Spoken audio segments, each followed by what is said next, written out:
The galaxy was wide, bright, and full of noise.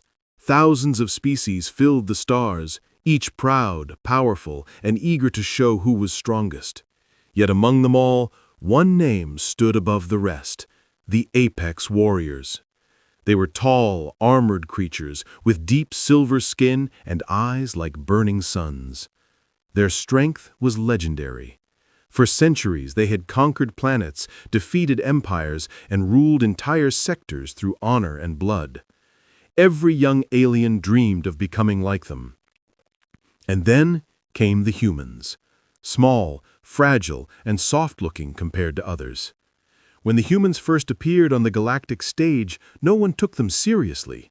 They had no claws, no scales, no wings. Their ships were small and slow, and their weapons looked weak.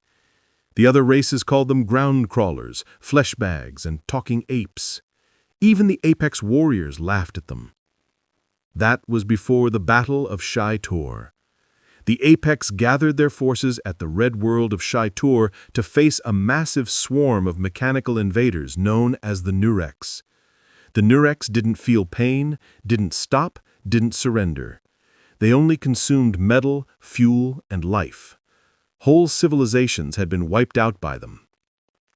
The Apex thought they could crush the Nurex easily. After all, they had never lost a war.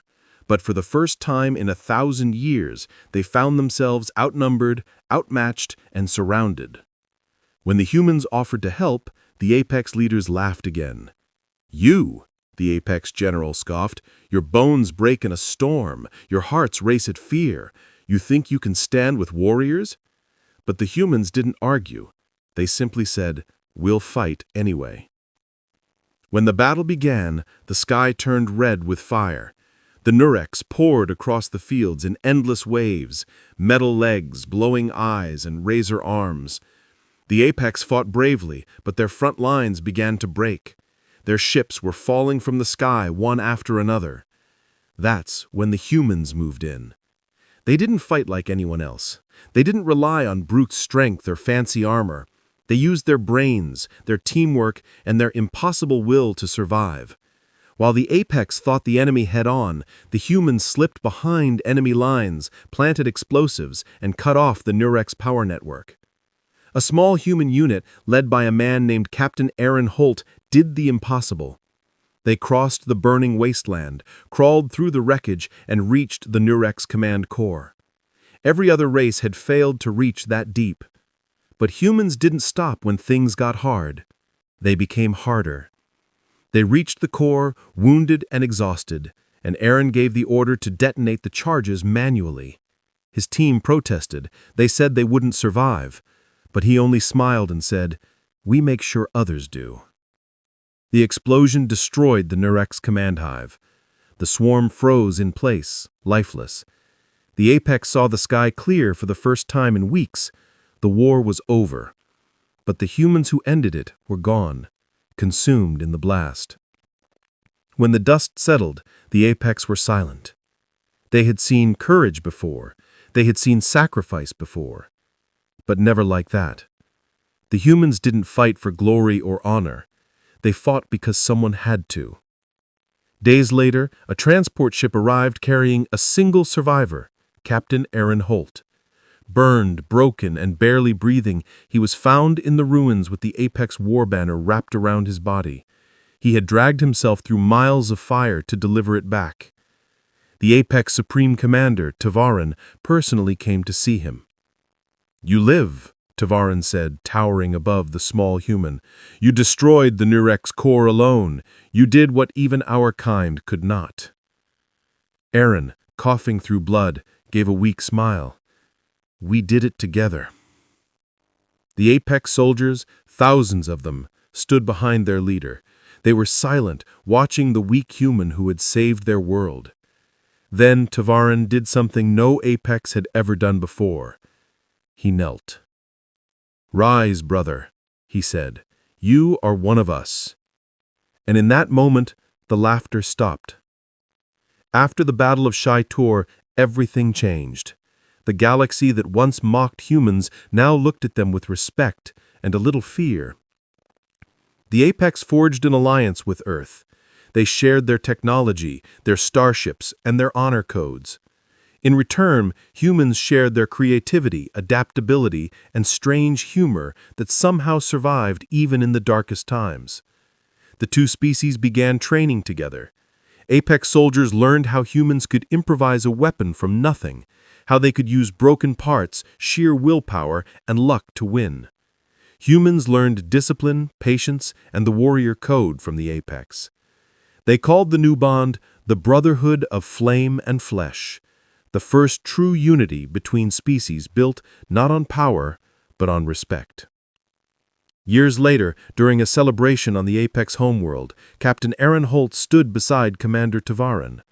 Statues of both stood tall in the city square. All the races of the galaxy attended. One young alien, bold and curious, asked, "Why do you call him brother? He is not your kind." Tavaran looked at the crowd, his voice echoing like thunder. "Because he fought for us when he didn't have to. Because he stood where even gods would have turned away. Because in the fire he proved what no armor or claws could. He proved heart. The galaxy measures strength by muscle and metal, but we have learned that the strongest weapon is a soul that does not surrender." The crowd fell silent. Even the proudest warriors bowed their heads. From that day on, humans were no longer called weak or soft. They were called the unyielding. But not every story ended with celebration. War came again. This time from beyond the known stars. The Voidkin, creatures from another dimension, began tearing through planets. The Apex and humans fought side by side once more. During the siege of Drelka, an Apex unit was trapped behind enemy lines. Communication was cut, their weapons were failing, and their leader was injured. As death approached, a human ship dropped through the clouds. Out came human marines, charging straight into the fire. "Who are they?" an Apex soldier asked in disbelief. "Brothers," came the answer. The humans fought like wildfire, unpredictable, furious, and full of hope. And when the Apex reinforcements finally arrived, they saw something that made their blood burn with pride. Human and Apex soldiers standing shoulder to shoulder, forming a wall no enemy could break. The Voidkin fell that day, not because of weapons, but because of unity. Centuries later, long after Captain Holt and Commander Tavaran had passed into legend, their statues still stood in the Hall of Warriors. The inscription below read, "He came from a world of water and sky. We laughed at his weakness, until he showed us what true strength meant." Children from across the galaxy came to learn about the human who became an Apex brother. Teachers told the story of how laughter turned to silence, how pride turned to respect. Because sometimes the smallest flame can light 1,000 suns. And in the great halls of the Apex, among their mighty heroes, there was always one human name written in fire. Captain Aaron Holt, the unyielding brother. Even now, when humans and Apex meet on the battlefield, they greet each other with the same words that Tavaran once spoke. "Stand with me, brother." And every time those words are spoken, the stars themselves seem to burn a little brighter.